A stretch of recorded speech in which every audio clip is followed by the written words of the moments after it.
नमस्कार। आप सब लोगों का अमर उजाला परिवार तथा आईसीआईसीआई परिवार के सौजन्य से बहुत बहुत स्वागत है। आप सब लोग जानते हैं कि आज इंटरनेशनल वुमेन डे है। उसको वर्ल्ड वुमेन डे भी कहा जाता है, वुमेन डे भी कहा जाता है। इस दिन पे हम लोग स्त्रियों के बारे सोचते हैं, पूरे साल भर सोचते हैं, लेकिन इस पर ज़्यादा ध्यान देते हैं और देखते हैं कि क्या हम लोगों को योगदान देना चाहिए ताकि हम स्त्रियों को जिस लेवल पे उनको जाना चाहिए उस लेवल पे हम लोग ले जा सकें। तो आज हम लोग डिस्कस करने के लिए आप सबके साथ आए हैं और मेरे साथ हैं फाउंडर हैं फिनसेफ इंडिया प्राइवेट लिमिटेड की मिसेस मिन अग्रवाल, वो हमारे साथ हैं। मिरन अग्रवाल जी जो हैं उनके बारे में आपको थोड़ा सा बता दूं। वो उनने ये कंपनी स्टार्ट करी थी, उनको तकरीबन 25 साल का अनुभव है और फाइनेंशियल एजुकेशन में इनका बहुत ही ज़बरदस्त योगदान रहा है। तकरीबन 1.5 लाख लोगों को इन्हें अपने द्वारा तथा अपनी कंपनी के द्वारा उनको उनने शिक्षा प्रदान करी है ताकि वो आत्मनिर्भर हो सकें फाइनेंशियल पॉइंट ऑफ व्यू से और अपनी जिंदगी को एक अच्छी तरह से खूबसूरत तरीके से व्यतीत कर सकें। आप लोगों से मैं शेयर करना चाहूँगा कि ग्लोबल जेंडर गैप की एक स्टडी हुई थी जो कि 2021 में हुई थी। वर्ल्ड इकोनॉमिक फोरम ने इसको कंडक्ट किया था और उसमें हर देश में स्त्रियों और पुरुष के बीच में आर्थिक रूप से कितना गैप है उसके बारे प्रस्तुत किया जाता है। तो हिंदुस्तान का जो रैंक था पहले के हिसाब से थोड़ा स्लिप कर गया था। आज की तारीख में हम लोगों का जो रैंक है तकरीबन 155 है, यानी कि हमें काफ़ी आगे सीढ़ियां चढ़नी है, काफ़ी आगे हमें जाना है ताकि हमारे हिंदुस्तान में जो स्त्रियां हैं उनकी जो आर्थिक स्थिति है और भी बुलंद हो सके। 75 साल हो चुके हैं हमारी इंडिपेंडेंस को, हमारी आज़ादी को, और हम लोग आज़ादी का अमृत महोत्सव को सेलिब्रेट कर रहे हैं। तो इन 75 सालों में हमने काफ़ी प्रोग्रेस करी है और हमारे जो देश की स्त्रियां हैं काफ़ी हद तक आर्थिक रूप से सेल्फ सफिशिएंट हुई हैं, और लेकिन हमें अभी भी आगे काफ़ी रास्ता तय करना है। इस प्रकार से मैं आगे बढ़ता हूं और मैं अपने गेस्ट को इनवाइट करता हूं और उनसे सबसे पहला मैं सवाल पूछता हूं। मैम, आप हमें बताएं कि आत्मनिर्भर स्त्री कौन होती है, इसकी व्याख्या कीजिए।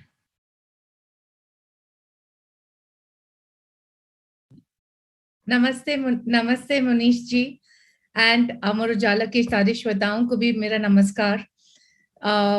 मुझे यहाँ आमंत्रित करने के लिए बहुत बहुत धन्यवाद। तो सबसे पहले जैसे आपने पूछा कि आत्मनिर्भर स्त्री कौन होती है, बहुत ही सिंपल तरीके से मैं बताती हूँ। आत्मनिर्भर स्त्री वो होती है जो अपने हिसाब से अपनी जिंदगी जी सकती है, अपने हिसाब से वो हर चॉइस कर सकती है, अपने करियर की चॉइस, कहाँ रहना है उसकी चॉइस, हर चीज में वो अपने हिसाब से डिसाइड कर सकती है कि उसको क्या करना है। तो ये तो हुई आत्मनिर्भर स्त्री की बात।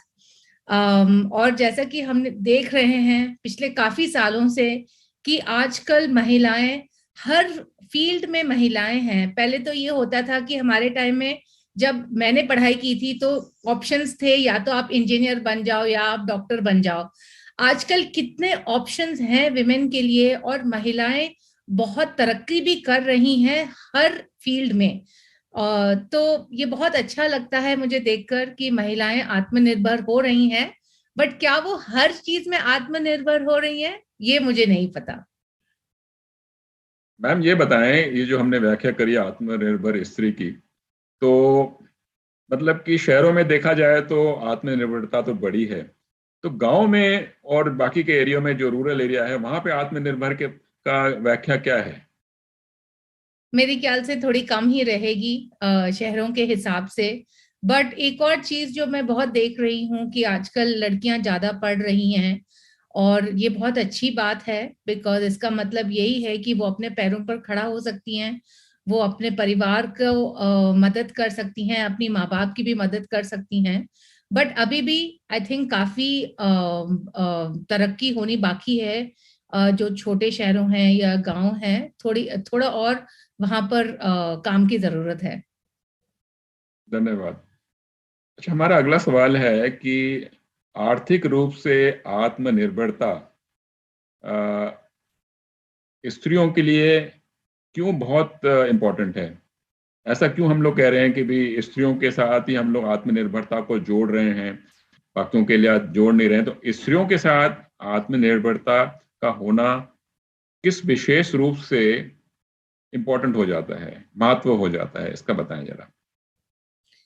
तो जैसे कि मैंने कहा कि आजकल जो महिलाएं हैं वो कैरियर के हिसाब से या दूसरे एरियाज के हिसाब से वो आत्मनिर्भर हैं। बट जो एक जगह है जहाँ स्त्री आत्मनिर्भर नहीं है, वो है आर्थिक रूप से। और मैंने ये बहुत देखा है कि ज्यादातर औरतों को लगता है कि ये पैसे संभालने वाली जो बात होती है, ये आदमी लोग ज्यादा अच्छा करते हैं। और उन्होंने ये देखा होगा, जब वो बड़े हो रहे होंगे, उन्होंने अपने परिवार में नहीं देखा होगा कि दूसरी महिलाएं पैसे संभाल रही हैं, तो उनको भी ऐसे लगता है।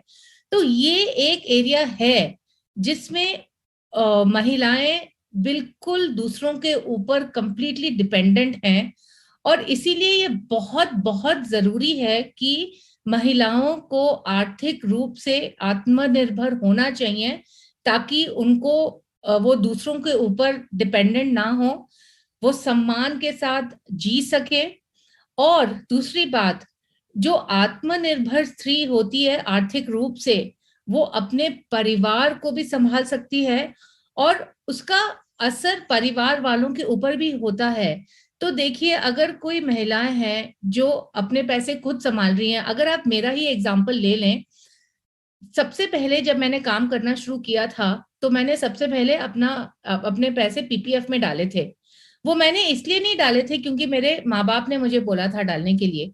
वो मैंने इसलिए डाले थे क्योंकि जिंदगी भर मैंने देखा कि मेरी माँ जो थी, वो फैमिली का जो पूंजी थी वो संभालती थी।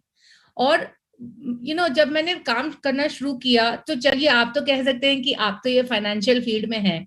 जो मेरी बहन है वो एक्चुअली साइंटिस्ट है, वो भी अपने पैसे खुद संभालती है।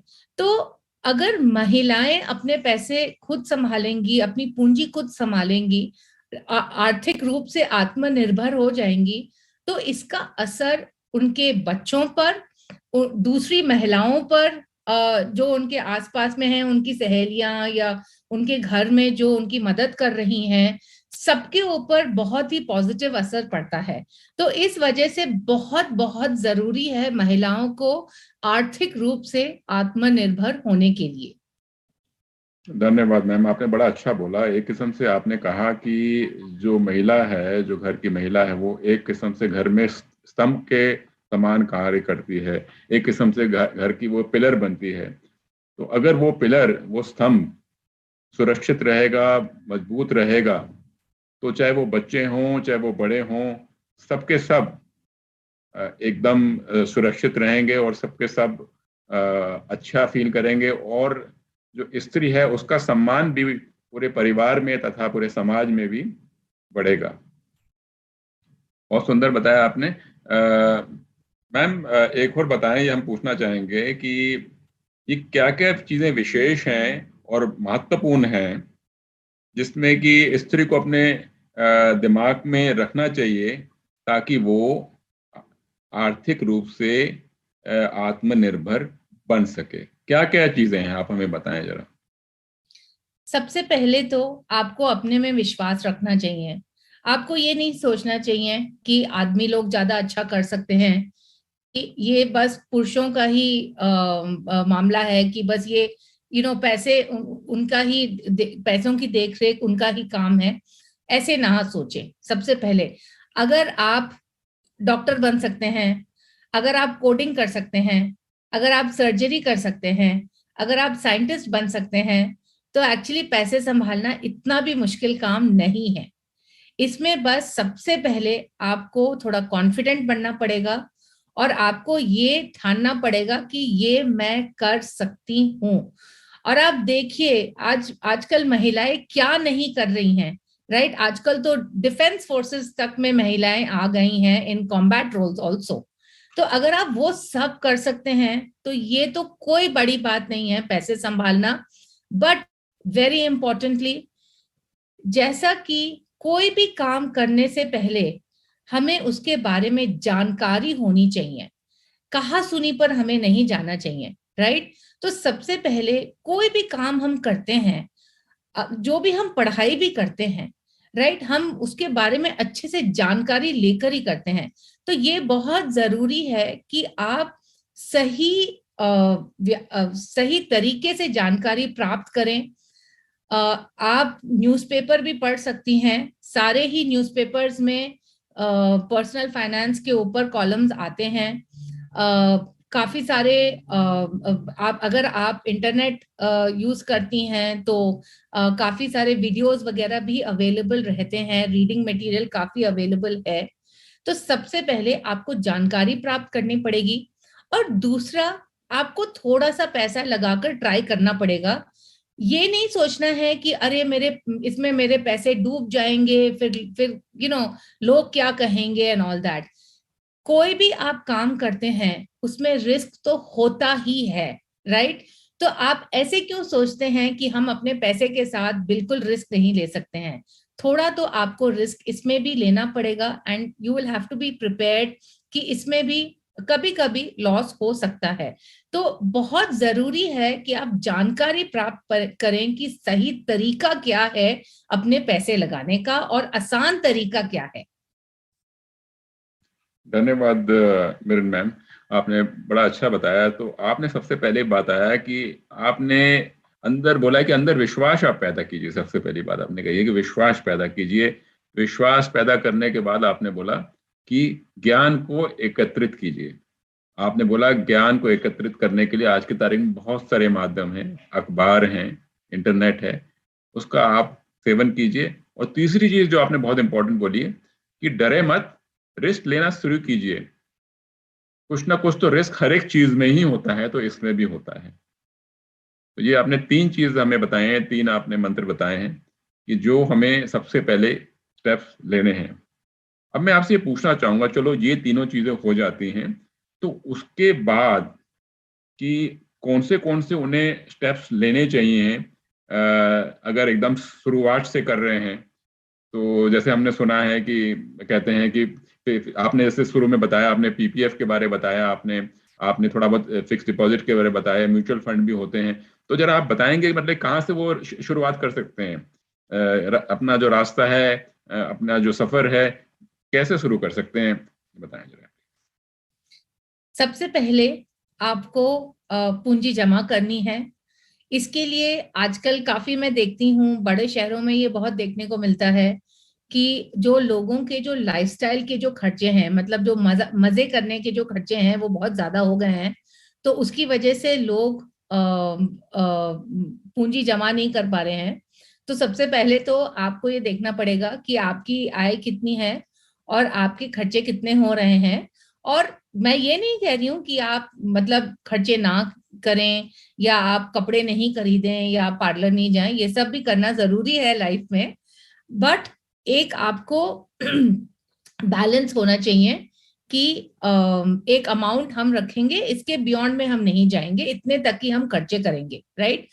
और ये आपको ठानना चाहिए कि मैं जो मेरी आय है उसका एटलीस्ट 30% मैं निवेश करूंगी, राइट? तो ये सबसे पहली बात हुई। इसको इंग्लिश में बजटिंग भी बोलते हैं, राइट? सो ये सबसे पहला स्टेप है।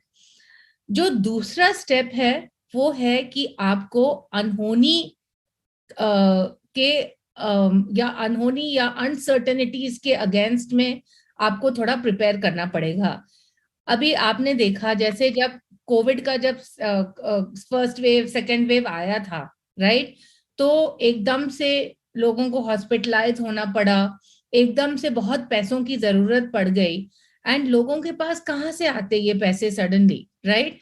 और फिर बहुत परेशानियां उठानी पड़ी लोगों को उस वक्त, क्योंकि उनके पास कोई अमाउंट नहीं था जो वो इमीडिएटली वहां दे सकते थे, राइट? सो बहुत जरूरी है कि आपको एक इमरजेंसी फंड होना चाहिए जिसमें आप 3 से 6 महीने तक के जो खर्चे हैं वो अमाउंट आप जमा करके रखें। आप उसको फिक्स डिपॉजिट में भी रख सकते हैं। तो ये अमाउंट होना जरूरी है, क्योंकि अगर कल को कुछ भी अनहोनी हो गई या कुछ भी अगर मेडिकल इमरजेंसी भी हो गई तो आपको कुछ तो पैसा चाहिए ना वहां पर खर्च करने के लिए, राइट? तीसरी बात, बहुत जरूरी है लाइफ इंश्योरेंस लेना। महिलाएं अक्सर सोचती हैं कि अगर आदमी लोगों के पास या उनके पति के पास अगर इंश्योरेंस है तो वो काफी है, उनको इंश्योरेंस लेने की जरूरत नहीं है। बट महिलाओं को भी इंश्योरेंस लेने की बहुत जरूरत है। जो जो महिलाएं काम नहीं कर रही हैं, जो घर संभाल रही हैं, उनको भी इंश्योरेंस लेने की जरूरत है। क्योंकि आज जो वो काम कर रही हैं, अगर कल वो नहीं रही, उसी काम करने के लिए आपको किसी और को लगाना पड़ेगा। और वैसे भी जो भी महिलाएं हैं उसको तो रिप्लेस नहीं कर सकते हैं। मैं ये नहीं कह रही हूँ कि उनको रिप्लेस किया जा सकता है, बट सर्टेनली अगर आप नहीं रहेंगे तो फिर कल किसी और के थ्रू ये काम आपको कराना पड़ेगा, राइट? मैंने ये भी बहुत अक्सर देखा है कि महिलाएं हेल्थ इंश्योरेंस नहीं लेती हैं। क्यों? जो बीमारी आपके पति को हो सकती है वो आपको भी हो सकती है। ऐसे ऐसे आप क्यों सोचती हैं कि आप बीमार नहीं पड़ेंगे? और आप ये सोच के देखिए कि अगर परिवार में कोई बीमार पड़ गया तो कहाँ से खर्चा निकलेगा, कहाँ कहाँ से पैसे आएंगे उस बीमारी को ट्रीट करने के लिए? और आजकल तो आप जानते ही होंगे कि किसी भी बीमारी का इलाज कराने के लिए बहुत पैसों की जरूरत पड़ती है। तो अगर आपके पास हेल्थ इंश्योरेंस नहीं हो तो ये बहुत बहुत मुश्किल हो जाएगा और आपकी आपके ऊपर बहुत दिक्कतें आ जाएंगी, क्योंकि आपका पैसा, और ये तो आपने बहुत सुना भी होगा कि मेडिकल इशू की वजह से उनके सारे पैसे वहां खर्च हो गए और फिर उनको कितनी दिक्कतें आ रही हैं। तो ये सब बहुत इंपॉर्टेंट है कि सबसे पहले हम अपने आप को थोड़ा सा सिक्योर करके रखें कि कल अगर कुछ अनहोनी हो गई तो हमारे पास कवर्स हैं जो हम यूज कर सकते हैं इन सब बातों के लिए। तो ये है, एक तो मैंने बजटिंग का बताया, दूसरे मैंने फाइनेंशियल सिक्योरिटी का बताया, और तीसरा है कि हमें फिर अपना जो पूंजी है वो निवेश करना चाहिए सही तरीके से। आजकल बहुत लोग हैं जो कहते हैं ये बहुत अच्छा है, इसमें डाल दो, इसमें डाल दो। और आजकल ये भी आप बहुत पढ़ते भी होंगे कि किसी ने यहाँ निवेश किया और उनके पैसे गायब हो गए या कोई पैसे लेकर भाग गया।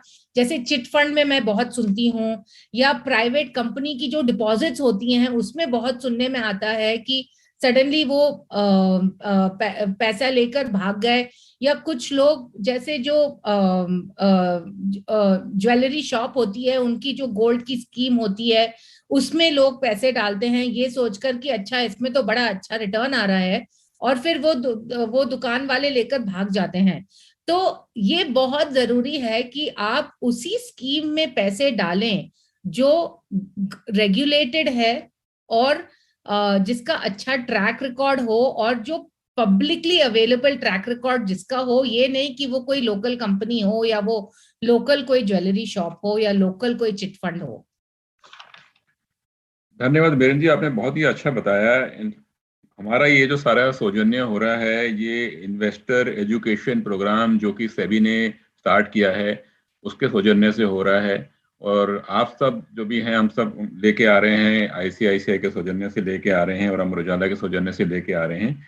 तो सेबी ने मापदंड बना रखे हैं ताकि सब लोग एजुकेट हों, और सेबी बार बार इस तरीके से कार्यक्रम कराती है ताकि जो आम लोग हैं उनको ये सारी जानकारी विशेषज्ञों से, जो एक्सपर्ट्स हैं, उनसे मिलती रही। अभी आपने बीरेन जी बताया, बड़े अच्छी तरह से बताया कि हमें सावधान रहना है, क्योंकि कई स्त्रियां होती हैं वो या तो घर में अपने गुल्लक में पैसे डाल देती हैं, या तो पैसा होता है तो वो जैसे अभी आपने बताया कि चिट फंड में डाल देती हैं। और चिट फंड में पैसा डाला तो चल रहा है, अच्छा चल रहा है तो अच्छा चल रहा है, और नहीं चल रहा है तो पता चला कि वो जो स्त्री जिसके घर में पार्टी हो रही थी वो ही गायब हो गई है, वहां से सामान लेके सब लोग गायब हैं। तो ये आपने बहुत बताया कि हमें अगर पैसा निवेश करना है तो रेगुलेटेड होना चाहिए, उसके बारे में उसका ट्रैक रिकॉर्ड ठीक होना चाहिए, ना कि हम कहीं पे इस तरीके की जगहों पे डाल दें जहाँ पे रिटर्न बहुत ज्यादा मिल रहा है लेकिन रेगुलेटेड नहीं है। ज्वेलरी शॉप में हो गया, जैसे कि या प्राइवेट कंपनी की कोई डायरेक्ट डिपॉजिट हो गई, इस तरीके से आपने सावधान किया, बहुत अच्छी तरह से बताया। और आपने ये बहुत अच्छी चीज बताई कि हमें सबसे पहले बजटिंग करनी चाहिए, देखना चाहिए कि हमारे खर्चे कितने हैं और हमारी आमदन कितनी है, उसके बाद हमारा पैसा कितना बच रहा है, और कोशिश यही करनी चाहिए कि जितनी हमारी आमदन है उससे कम 25 से 30% आपने बोला कि वो हमें निवेश के लिए रखना चाहिए। और हमें लाइफ इंश्योरेंस और हेल्थ इंश्योरेंस में अपने आप को पहले सबसे पहले सेव करना चाहिए, ताकि कम से कम अगर बाई चांस कोई ऐसी सिचुएशन हो तो हमारी सेहत के लिए जो पैसा क्योंकि आजकल बहुत ज्यादा लगता है, वो हम लोग उससे पैसे से अपना बचाव कर सकें, अपने परिवार का बचाव कर सकें। बहुत बढ़िया बताया आपने। अब मैं आपसे अगला सवाल ये पूछना चाहूंगा मिरन जी कि एक तो आपने बता दिया कि ताकि हम लोग जो स्त्री है वो घर की एक किस्म से सेफ रहे, लाइफ इंश्योरेंस और हेल्थ इंश्योरेंस के बारे में बताया आपने। आपने बताया कि भी पहले तो आपने वहां पे अपने आप को बांध लो, अपनी अपनी नैया को आपने वहां पे बचा के रखो। उसके बाद मैं आप आगे पूछना चाहता हूँ कि अब उसके ऊपर जो अगर निवेश करना है ताकि अपने पैसे में आगे ग्रोथ करनी है, तो वो कहाँ कहाँ डाल सकते हैं? आप फिक्स डिपॉजिट में तो डाल ही सकते हैं, बट फिक्स डिपॉजिट कर रहे हैं तो जो बड़े बैंक हैं, जाने माने जो बैंक हैं उसमें ही रखिए। जो कोई छोटे बैंक हैं जिसके बारे में आपको ज्यादा जानकारी नहीं है उसमें मत डालिए, बड़े बैंकों में ही डालिए। हाल ही में आपने सुना भी होगा 2-3 बैंक फेल हो गए, और जिन्होंने अपनी वहां पर पैसे रखे थे उनको कितनी तकलीफ हो गई क्योंकि पैसे नहीं मिल पाए और ये सब। तो सबसे पहले तो आप बड़े बैंकों में ही पैसे डालिए। अच्छा, दूसरा जो मैंने कहा था कि थोड़ा रिस्क लेना जरूरी है, क्योंकि अगर आपको अपने पैसे बढ़ाने हैं तो उसके लिए आपको थोड़ा सा रिस्क लेना पड़ेगा। और ये जो आप थोड़ा सा रिस्क ले सकते हैं, ये आप ले सकते हैं शेयर मार्केट में।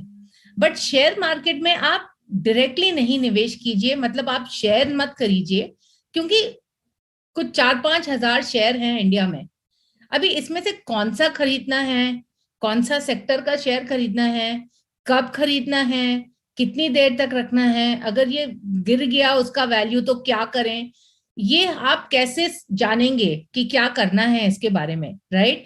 और ये बहुत मुश्किल होता है इसकी जानकारी रखना और इसको रोज रोज ट्रैक करके देखना कि अच्छा इसको बेच दें या क्या करें, ये सब करना बहुत मुश्किल है आम आदमी के लिए।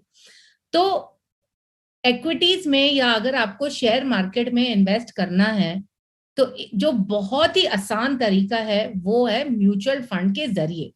तो म्यूचुअल फंड में सबसे पहले तो आपके पास एक प्रोफेशनल फंड मैनेजर है जो पैसे संभाल रहा है, और बड़ी टीम्स होती हैं जो रिसर्च करती हैं।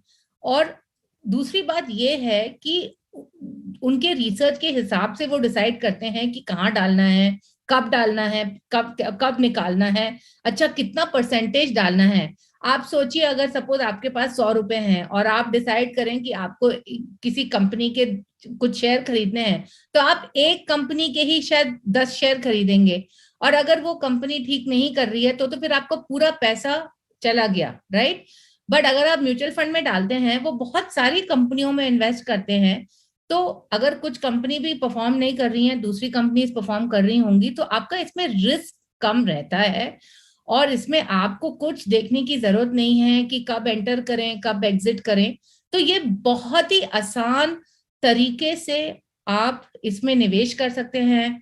अगेन, अगर आप ऑनलाइन यूज कर रहे हैं तो ऑनलाइन से भी बहुत आसानी से निवेश हो सकता है। तो म्यूचुअल फंड एक जरिया है जिसके थ्रू आप शेयर मार्केट में एक्सपोजर ले सकते हैं। और मैं जरूर कहूंगी कि आप एफडी में भले ही पैसे डालें, बट थोड़े पैसे आपको इक्विटी मार्केट में भी डालना पड़ेगा अगर आपको अपने पैसे बढ़ाने हैं। धन्यवाद मिरन जी। आपने बताया कि भी रिस्क लेना जरूरी है, और पहले अपना थोड़ा पैसा आप इंश्योरेंस में कवर कर लीजिए, उसके बाद थोड़ा एफडी में डाल लीजिए, उसके बाद जो तीसरी सीढ़ी आपने बताई कि भाई म्यूचुअल फंड में आप आइए, क्योंकि आप इक्विटी में अगर डायरेक्टली जाएंगे तो इक्विटी में आपको समझ में नहीं आएगा, गलती कर बैठेंगे।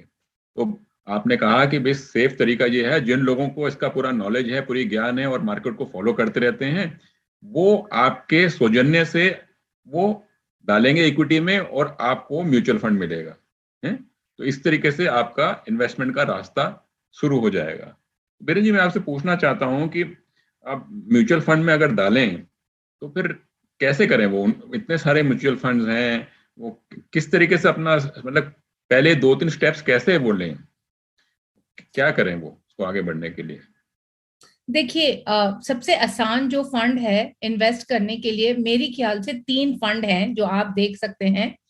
एक तो इंडेक्स कैटेगरी है जो बिल्कुल ही मार्केट को ट्रैक करती है, जैसे इंडेक्स को ट्रैक करती है। फॉर एग्जांपल, आपने सेंसेक्स के बारे में या निफ्टी 50 के बारे में सुना होगा, वो जी। बिल्कुल उसको ट्रैक करती है। तो अगर आपको बिल्कुल भी जानकारी नहीं है और आप बहुत कंफ्यूज हैं कौन से फंड में जाएं, तो आप एक आसान सा ये इंडेक्स फंड खरीद सकते हैं। या एक और कैटेगरी होती है फ्लेक्सी कैप फंड, जिसमें अलग अलग कंपनीज में पैसा डाला जाता है, बड़ी कंपनी, मीडियम साइज कंपनी, छोटी कंपनी में। तो ये भी एक ऑप्शन है, बट जो सबसे आसान तरीका है वो इंडेक्स फंड में डालना बहुत आसान होता है। और इसमें आपको बस चूज करना है कि आपको कौन से इंडेक्स में डालना है। उसमें भी आप शुरुआत कर सकते हैं बड़े इंडेक्स से, जैसे निफ्टी 50 या सेंसेक्स। धन्यवाद। तो आपने बताया कि जो हिंदुस्तान की जो सबसे टॉप मोस्ट कंपनियां, सबसे बड़ी कंपनियां हैं, उन कंपनियों को मिला के जो म्यूचुअल फंड बनता है उसे कहते हैं इंडेक्स फंड कहते हैं, है ना? तो उसमें अगर हम लोग करें, महिलाएं उसमें इन्वेस्ट करें, तो एक किस्म से उनको सामान्य रूप से उनको अच्छा एक्सपीरियंस रहेगा, तजुर्बा रहेगा। मैं आपसे कुछ पूछना चाहता हूँ कि अगर महिलाओं के पास, समझ लीजिए उनके पास डब्बे में उन्होंने पैसा डाला हुआ है, समझ लीजिए इतने सालों की उन्होंने पूंजी जमा कर रखी है, 25,000 50,000 जो भी है, या चिट फंड में डाला और चिट फंड उनका खुल जाता है और उनको एक ही बार में 1 लाख रुपए मिल जाते हैं, तो क्या सारा पैसा एक ही बार में डाल देना चाहिए या कैसे करना चाहिए? जरा बताएंगे, जरा खुल के बताएंगे ताकि इसको फॉलो कर सकें हमारे जो। म्यूचुअल फंड में निवेश करने का एक बहुत आसान तरीका है सिस्टमैटिक इन्वेस्टमेंट प्लान या SIP। ये बहुत ही ज्यादा पॉपुलर है, और ये इसीलिए पॉपुलर है क्योंकि इसके जरिए आप म्यूचुअल फंड में जो निवेश कर रहे हैं वो एक बार में नहीं कर रहे हैं। आप हर महीने थोड़ा थोड़ा थोड़ा थोड़ा पैसा डाल रहे हैं। तो मेरे ख्याल से तो SIP के जरिए ही आपको पैसे इन्वेस्ट करने चाहिए। इस तरीके से आपका थोड़ा रिस्क स्प्रेड आउट हो जाता है, और ये बहुत आसान है। इसको भी आप ऑनलाइन सेटअप कर सकते हैं अगर आप चाहें। बहुत आसान है, ऑटोमेटिकली आपके बैंक अकाउंट से हर महीने वो अमाउंट डेबिट हो जाएगा, वो अमाउंट ले लिया जाएगा। आपको ये नहीं है कि आपको हर महीने जाकर कुछ करना पड़ेगा। तो SIP का जो जरिया है वो सबसे बढ़िया तरीका है। तो आप कह रहे हैं कि ये सिस्टमेटिक इन्वेस्टमेंट प्लान है, समझ लीजिए कि किसी महिला के पास समझ लीजिए 50,000 रुपए हैं, तो वो आप कह रहे हैं कि 50,000 एक साथ मत डालिए, आप ऐसे कर लीजिए कि हर महीने आपके उसमें से 5,000 रुपए निकलते रहें या 2,500 रुपए निकलते रहें। तो अगर 2,500 निकलते हैं तो वो 20 महीने में निकल जाएंगे, और अगर 5,000 हैं तो वो 10 महीने में निकलते रहेंगे, ताकि अगर मार्केट का कोई उतार हो या चढ़ाव हो तो उसमें ऐसा ना हो कि एक ही बार में हमने पैसे डाल दिए और कल मालूम पड़ा कि मार्केट गिर गई है। तो आपका कहना है कि इस हिसाब से रिस्क जो है वो कम हो जाएगा, और पैसे मतलब कि अगले कुछ 10 महीने 15 महीने में चले जाएंगे, और आपके पास तब तक और आपके पास पैसे जमा हो जाएंगे, तो आप उसको चाहे तो जारी कर सकते हैं, और इस तरीके से सीखने का भी मौका और काफी मिल जाएगा। यही कहना चाह रहे हैं ना? या तो मिरन जी, एक और चीज बताएं कि अब देखिए कि कई बार महिलाओं को ऐसा होता है कि उन मतलब कि परिवार जब बढ़ता है तो उनको ब्रेक लेना पड़ता है ना? कई बार शादी के समय ब्रेक लेना पड़ता है, कई बार परिवार बढ़ता है तब ब्रेक लेना पड़ता है। तो ऐसी सिचुएशन में या किसी और सिचुएशन में, जैसे क्योंकि आप खुद महिलाएं आपने देखी होंगी, तो ऐसी सिचुएशन में उनको किस तरीके की अपनी आर्थिक स्थिति को प्लान करना चाहिए ताकि उनकी आत्मनिर्भरता जो है आर्थिक रूप से बनी रहे? क्योंकि हो सकता है अगर वो इस तरीके की ब्रेक लें तो हो सकता है उनको 2 साल की ब्रेक लेना पड़ या 3 साल की ब्रेक लेना पड़ जाए। उस समय वो उनके पास जो पूंजी पहले आ रही थी वो पूंजी आनी बंद हो जाए, है ना। कोई ऐसी कोई तो इसमें बताएं जरा किस तरीके से वो अपने आप को आगे से सोच के रखें ताकि। देखिए, अगर आप ब्रेक लेने की सोच रहे हैं तो इसके लिए आपको प्लान करना पड़ेगा। ऐसा नहीं है कि आप कह सकते हैं कि कल मैं ब्रेक लूंगी और फिर मैं आत्मनिर्भर भी रहूंगी, राइट। इसके लिए भी आपको थोड़ी प्लानिंग की जरूरत पड़ेगी। और आपको ये सोचना है, मतलब थोड़ा सा आप देखें कि आपको कितने साल का ब्रेक लेना है, आपको कितने पैसों की जरूरत है। क्योंकि एक बात मैं आपको बता सकती हूँ, किसी को भी पसंद नहीं आता है कि वो अपने पति से जाके पूछें कि मेरे को पैसे दे दीजिए क्योंकि मुझे शॉपिंग जाना है, राइट।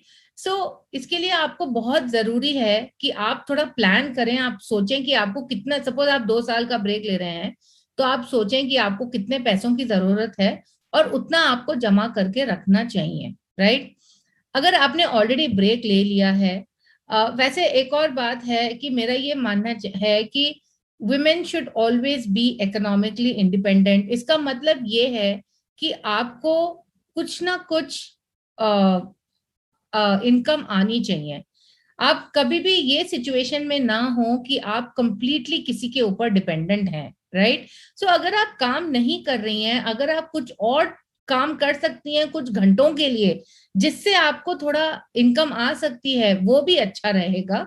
तो आई विल ऑल्सो से कि आप ब्रेक भी ले रहे हैं, आजकल तो बहुत अपॉर्चुनिटीज भी हैं कि आप 2-3 घंटे या 4 घंटे का काम कर सकते हैं और आपको थोड़ी इनकम आ सकती है। तो वो भी एक चीज है जो आपको सोचनी चाहिए। इस बारे में थोड़ा, इसके बारे में जानकारी करें कि कहाँ हमें ऐसा ऑप्शन मिल सकता है। अगर आप काम कर रहे हैं, आप कंपनी से पूछ सकते हैं अगर वो आपको ये ऑप्शन दे सकते हैं।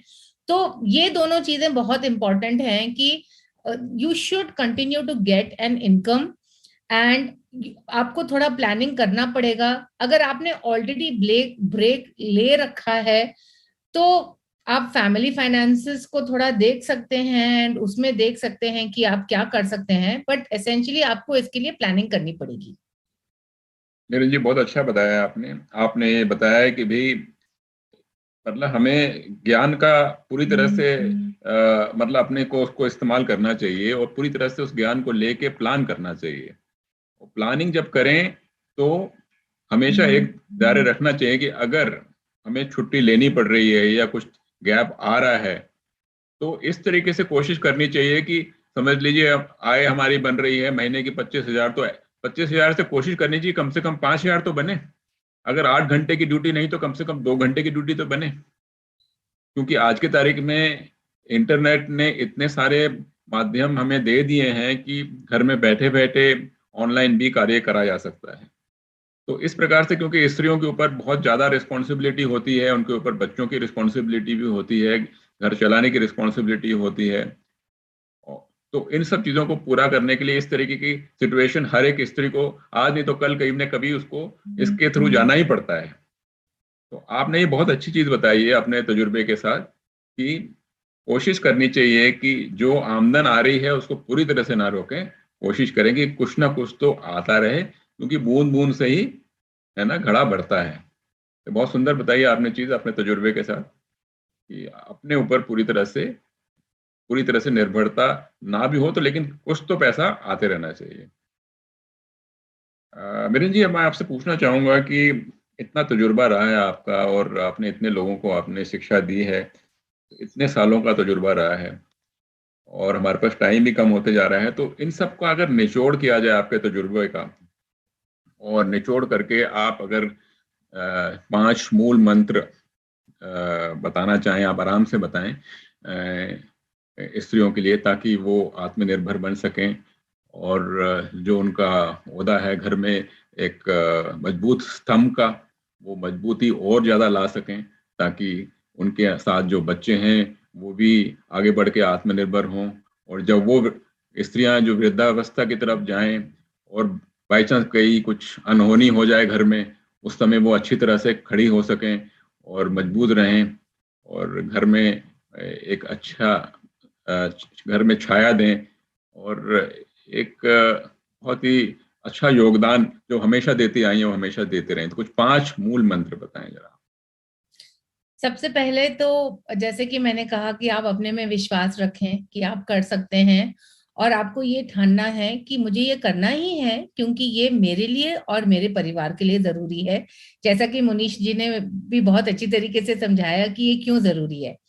अब इसके लिए जो आप निवेश कर रहे हैं या जो आप अपने पैसे संभाल रहे हैं, उसमें बहुत इम्पोर्टेंट है कि जितना जल्दी आप इसको निवेश कर सकते हैं उतना अच्छा है। तो अगर आप 25 की हैं और आपने अभी काम करना शुरू किया है, तो आपको ये सोच किसी तरह ट्राई करना चाहिए कि जो भी आपकी आमदनी है उसका 30% आप इन्वेस्ट करना शुरू करें। तो जितनी जल्दी आप निवेश करना शुरू करेंगे उतनी ही आपके पैसे बढ़ेंगे। दूसरा है कि आपको ये नहीं कि साल में एक बार कर दिया, नहीं, हर महीने आपको निवेश करना चाहिए। और मैं जैसे कि मैंने कहा कि सिर्फ बहुत अच्छा तरीका है जिसमें आप निवेश कर सकते हैं हर महीने। बहुत इंपॉर्टेंट है कि जब आप किसी भी कुछ भी निवेश करते हैं, और स्पेशली जब आप इक्विटी मार्केट में निवेश करते हैं, तो उतार चढ़ाव आता रहेगा। तो उस समय आपको बने रहना है। उस समय आपको डरना नहीं है या ये नहीं सोचना है कि मेरे पैसे डूब गए तो अभी हम एग्जिट कर लें और हम अपना पैसा निकाल कर एफडी में डालें। नहीं, लोग ज्यादातर पैसे इसीलिए नहीं बनाते हैं इक्विटी मार्केट में क्योंकि वो बने नहीं रहते हैं। और ये नंबर 1 मंत्रा मैं बोलूंगी कि आपको बने रहना है। अच्छा, आजकल बहुत ट्रेंडिंग इन्वेस्टमेंट्स हैं। तो बहुत सारे मतलब लोग बोलते हैं जैसे आप क्रिप्टो करेंसी में डाल दीजिए पैसे, और मैंने सुना है कि आजकल तो छोटे छोटे गांव तक में लोग क्रिप्टो करेंसी में पैसा डाल रहे हैं। तो इन सब चीजों से आप दूर ही रहें। जो लो कॉस्ट और जो सिंपल इन्वेस्टमेंट होता है वो ही सबसे अच्छा रहता है। कितने लोग समझते हैं कि क्रिप्टो करेंसी क्या चीज है, इसमें पीछे में क्या होता है, किसी को समझ में नहीं आता है। बहुत कम लोग दुनिया में जानते हैं कि ये क्रिप्टो करेंसी कैसे काम करती है, राइट। अभी हमने देखा कि क्रिप्टो करेंसी तो 50-60% गिर भी गया है, राइट। सो ये जो सब ट्रेंडिंग इन्वेस्टमेंट्स हैं जिसके बारे में लोग बहुत बात कर रहे हैं, वो सब कभी चलते नहीं हैं लॉन्ग टर्म में। लॉन्ग टर्म में जो चलते हैं वो है सिंपल लो कॉस्ट इन्वेस्टमेंट, जो समझना और करना बहुत आसान है, जैसे कि mutual fund, fix deposit, PPF वगैरह। अच्छा, लास्ट चीज मैं कहूंगी कि आजकल लोगों, ये पीयर प्रेशर आजकल बहुत ज्यादा है कि उसने वहां डाला, उसने वहां घर खरीदा, उसने ये गाड़ी खरीदी। तो खर्चों के ऊपर और निवेश के ऊपर भी बहुत ज्यादा आजकल पीयर प्रेशर है, जिससे आप दूर ही रहें। जो दूसरे लोग कर रहे हैं वो उनकी जिंदगी है, आपकी अपनी खुद की जिंदगी है जो आपको अच्छी और सुंदर बनानी है। तो यही मेरे मंत्र रहेंगे। बहुत सुंदर आपने अंत में इन सब चीजों को जोड़ के बड़े प्यारी तरीके से बताया कि आपको कि किस तरीके से हमें आगे बढ़ना है। आपने सबसे बड़ी चीज बताई कि देखना है कि उतार चढ़ाव तो मार्केट में आते रहते हैं, हमें इसकी चिंता नहीं करनी है, हमें बने रहना है मार्केट में। ये क्योंकि आपने कहा कि ये तजुर्बे से देखा गया है कि जो कि जब उतार आता है और जब पैसे निकाल लेते हैं वो आखिरकार में उनको काफी नुकसान रहता है। पहली चीज आपने बहुत सुंदर बताई। दूसरी चीज आपने बताई कि हमें अपने ऊपर सेल्फ कॉन्फिडेंस होना बहुत जरूरी है, अपने पे भरोसा रखें। तीसरा चीज जो कि आपने बहुत इंपॉर्टेंट बताई कि हमें हर महीने पैसे निकालते रहना है। ये नहीं कि सोचेंगे हाँ भी डाल देंगे बाद में करेंगे, आपने हाँ नहीं, हर महीने निकालते रहना है।